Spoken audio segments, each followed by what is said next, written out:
అందరికీ నమస్కారం అండి. బిక్కవోలు గ్రామంలో ఉన్న శ్రీ లక్ష్మీనారాయణ స్వామి వారి దేవాలయం నిర్మించి 1100 సంవత్సరాలు అయితే అయిందండి. ఈ దేవాలయాన్ని వచ్చేసరికి తూర్పు చాళుక్యులు అయితే నిర్మించారండి. ఈ దేవాలయంలో వెలిసిన విష్ణుమూర్తి లక్ష్మీ సమేతుడై మనకైతే దర్శనం అయితే ఇస్తారండి. ఈ గుడికి వచ్చేసరికి ఎలా వెళ్ళాలంటే బిక్కవోలు నుంచి మామిడాడ వెళ్లి దారిలో అయితే గుడి అయితే మనకు ఉంటుందండి. ఈ గుడిని చూస్తేనే మీకు అర్థమవుతుందండి ఎంత పురాతనమైనదో.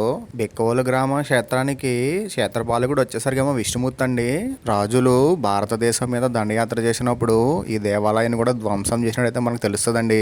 తూర్పు చాళుక్యులు కట్టించిన విగ్రహం అయితే ధ్వజస్తంభం పక్కనైతే ఉంటుందండి.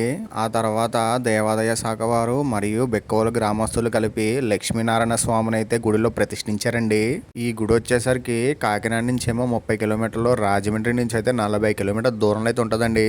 మీరు విగ్రహాలను చూసినట్టయితే జైవిజీలు, ఆ తర్వాత ఏమో లక్ష్మీనారాయణ స్వామి అండి. ఈ టెంపుల్ టైమింగ్స్ వచ్చేసరికి పొద్దున్న 6 గంటల నుంచి మధ్యాహ్నం 11:30 వరకు ఓపెన్ చేసి ఉంటుందండి.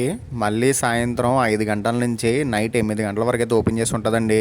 ఈసారి మీరు బిక్కవోలు వెళ్ళినట్టయితే ఈ దేవాలయాన్ని కూడా తప్పకుండా దర్శించండి.